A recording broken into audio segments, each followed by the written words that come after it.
Let me introduce the guests then on the program here, starting with Jean Peace, who speaks on behalf of the Public Participation in Education Network. Jean, good morning to you. Good morning. Thank you very much for your time. Also joining us on the line, Professor Graham Block, Senior Researcher at Mapungubia Institute for Strategic Reflection. Professor Block, good to talk to you again.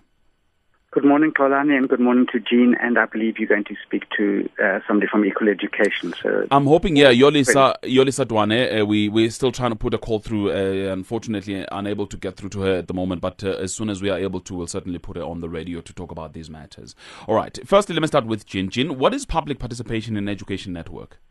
The Public Participation in Education Network, PEN as it is called, it's a network of public educationists, people, anyone interested in education, because there was a call quite a while ago, and about 5 years ago this was started. So there are no office bearers, but there are meetings from time to time, and we have been part of a struggle for a long time in trying to get education to get onto a better footing. That's exactly what my next question is going to be. What is your objective? What is your intention? What are you trying to achieve? Well, we think that we would like to work with everyone, including government, to bring about what we fought for in the struggle prior to 1994, and that is an equal quality education system for all. And at the moment, what we have is, in fact, an unequal system between the rich and the poor. So although our equality is one of the constitutional goals, we find that 18 years down the line, in fact, the gap between the rich and the poor has worsened. And particularly this is reflected in education and also health. And in that regard, as I understand it, you are now considering legal action. That's right. We're considering going directly to the Constitutional Court because, as I said, the constitutional goal is equality. Yet the strategic choices which were made by government since 1994 has in fact allowed massive outflows of capital by relaxing exchange laws to suit capital. And this led to huge cutbacks on social expenditure, especially in health and education, which have now become commodities. So 18 years after democracy, in fact, we find we are one of the most unequal societies in the world. And so we want to go to the Constitutional Court because that is one of the ways in which we can ensure accountability. The Constitution of South Africa makes it quite clear that the right to basic education is not subject to progressive realization. People who are without education today, whether they are children or adults, basic education, should not have to wait umpteen years before quality educational services are extended to them. It means, in fact, when we talk about progressive realization, it means that it's not subject to progressive realization. It means that since 1994, government has a legal obligation to, in fact, provide such education. And your assessment at the moment is that government is doing very little to comply with the constitutional prescriptions here? Well, that is what we believe, because, in fact, the outcomes have been so horrendous that, as one person put it to me just the other day, in fact, it amounts to child abuse. I know that's very strong language, but there are many of us who feel that unless we get our house in order in the education, we are, in fact, heading towards a disaster for our country. Okay, let me sum that up again. You are suggesting that the kind of education that our children are receiving at the moment is equal to child abuse. That's right. All right, I'm going to come back to you in a minute. Let me bring in the Professor Graham Block. Let me read a statement to you that was issued 4 years ago by a group of educationists, including Salim Vali, Neville Alexander, John Samuels, and others. At a time, 4 years ago, they said, every South African citizen who knows that the future of this country ultimately depends on the health of the education system has come to realize that at this moment we have no future. This is so because the system continues to stagnate and even to regress in crisis mode, in spite of all well-intentioned interventions by the government and other interested parties. That was 4 years ago. They went on to say, the long and short of the problem is that we have a two-tier educational system in this country, one for the children of the rich and another for the urban and rural poor. Does this statement still hold true today, would you say, Professor? Xolani, the only name you left out there, I think, is Jean Peace, who was also part of PEN when they issued that statement. All right. And I think that's PEN. I think it's absolutely true. And if you are a poor child, if you're in the township or the rural areas, going to get done in by education rather than helped. And maybe that's the only positive glimmer that's come out of the Limpopo disaster, is that we now see how poor children are treated. And I think Jean is absolutely right. What we're doing to our children is really not fair, is absolutely criminal, actually.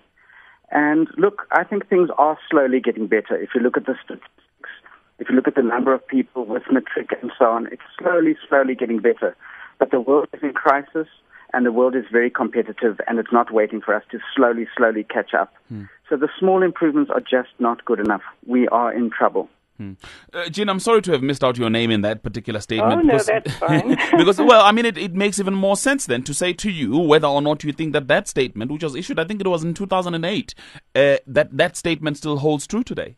I think it holds true. I'm not quite sure whether I agree with Graham that, in fact, things have improved. Our numbers of matriculants might have improved. There's a trickle through, but the quality of the students who are coming out of matric, in fact, is still quite frightening.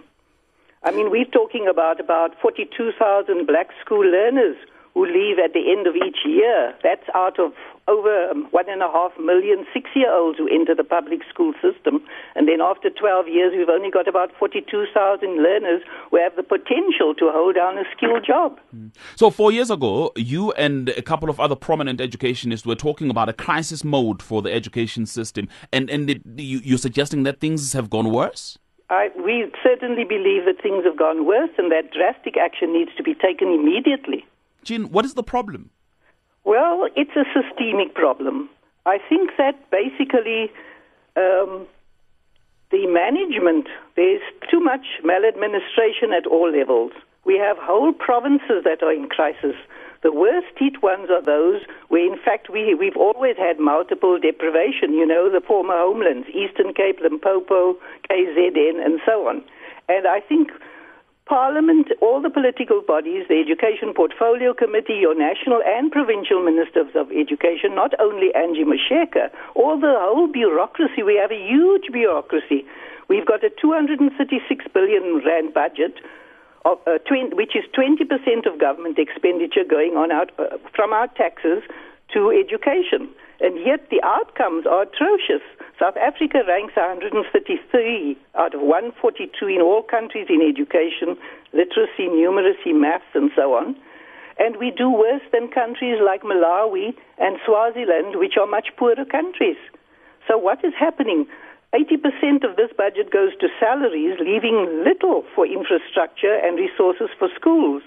And then even that is spent unequally, because the poorest provinces and the poorest schools get, we still have huge backlogs. I mean, we focused recently on the textbooks not reaching Limpopo.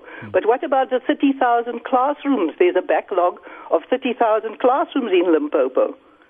And, we're adding these, the youngsters coming out of matric, the majority of those youngsters are, in fact, coming out with such inefficient levels of literacy and numeracy that we, in fact, have a ticking time bomb, because we have already 72% of the unemployed are youth between the ages of 18 and 35, and we're adding, what I said, another million or so a year to that number of children and young people who have no future. And I'm going to bring in my other guest now. Yoli Sadwana has just joined us on the line. And I'm going to use the statement made a little earlier on by Professor Block that perhaps the only good thing about the crisis in Limpopo is that it has shown the light on how poor black pupils are being treated in this education system at the moment, which is interesting because there was that NPC, National Planning Commission statement, a diagnostic report, which made it very clear that the quality of poor black South Africans and the education in that particular part of our community, poor black South Africans, is substandard. Let me go back to Professor Block again. Professor Block, hearing the two other guests, they're saying, no, the improvements that you seem to be seeing in the system, for them, actually aren't there. I think that the point is inequality is very, very high in this country, and it's totally unacceptable. All I think I'm saying is don't do in the kids who've done well, who've managed to get through to matric. There are very, very nice kids every day. And it's not to say that our system is working, but it's to say that our kids are coming through. And I think the two things we're lacking are a vision for education, a sense of what we want education to do in this country, and then what equal education does, the mobilization of young people. And that's clearly what is most lacking, I think. And results are we're seeing every day in right from foundation phase right through to the highest levels in education. But Professor, again, I'm going to go back to the ruling party now. Look at the political element in this, because you talk about the vision for education, yet we've heard the ruling party since 2009 saying that one of the 5 priorities is education. Do you think that that's just a slogan? I think it's a reality, and it gives us a space, but maybe it says that we have to do something, that we can't just wait for the politicians who've now declared education a priority, and therefore... Let me get more SMSs at 34701. Firstly, though, let me go to Alfie in Reimsig. Alfie, good morning. Given that we are a developing state, I believe that the current state of education in our country leaves much to be desired. In fact, I term it to be simulated and pretended. We still have pass one, pass all system where learners pass by default. You cannot, in any country that is serious about development, have a situation that you have just outlined of the 2 case studies that you gave. But let me further compound the matter by saying at higher education, for example, as we speak, we have about 21.7% of universities under administration. That is 4 of them, and 1 is following suit. And if you think that this country, where it's coming from, we have to recognize, obviously, the fact that the other task, obviously, of this transition of access for all, and at the other side you have to look at quality. It's going to be very, very long and tedious, but there are certain doables that you expect. You cannot fail to deliver books because it doesn't require any intelligence or intellect. It just requires a will, whether by the civilians or by politicians.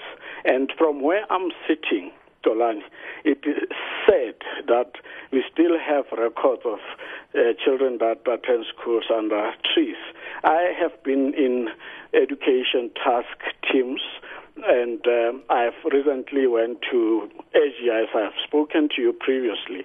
I've been to Malaysia and Japan. And for those countries, Tolani, the way they prioritize education, focused education, community education. It is amazing. And it follows on one dream. They want to be the best nation by 2020. And there's nothing, ambiguous about that. They just want to become the greatest. So now, I'm asking us as a nation, where are we leading to if we cannot prioritize education? That's the last one from my side, Tolani. For the fact that we were able to come up with, NHI, budget, project it quickly, that it will be implemented by when and so forth. And at this stage, we haven't done the same, or we haven't done it with the same vigor with education to say by this year it will be free, by this year it will be quality, and by this year it will be access for all. That amazes me, because if you do that, you don't need much of NHI, you don't need much of building more prisons. You actually cutting across the ills that are facing our society if you fix the education system. So my rider to this discussion is that at the current rate, I'm not talking emotionally, I'm not talking politically. It's right from where I've been and what I've seen. We're talking about it, but we're pretending and simulating what is very fundamental for a developing state. Okay. Let me start again. Professor Block, your closing comments for me, please. Well, firstly, thanks very much to the callers, especially George and Aloysius. Please come back. We need you. Lots of good people out there. And it's not just Mampela, Rampela, or Jonathan Jansen. It's the callers. And dare I say, also in the system, if we put pressure on government, there are some very good people. But we need a lot of focus. Just in conclusion, a very wise Zimbabwean once said to me around the one pass all issue, which Alfie raised, where are we going to get the knowledge? And I think we're only going to get the knowledge if communities raise their voices like we're doing here now, today, And also if the youth organize, like they have in organizations like Equal Education. The youth have got fabulous ideas, and we must listen and give them the space to perform and to be the best. Thank you. Jin, your closing remarks? I think that the important thing is that we must have equality in the schools. We have to level the playing fields. We can't have schools that are well-resourced, with good teachers, with children that are fed, and others, in fact, which lack all that. And so we need accountability from everybody. People have to do their jobs, from government down to the teacher in the classroom. There has to be a way of ensuring that everybody does the jobs for which they are paid, and they are paid by the taxpayer.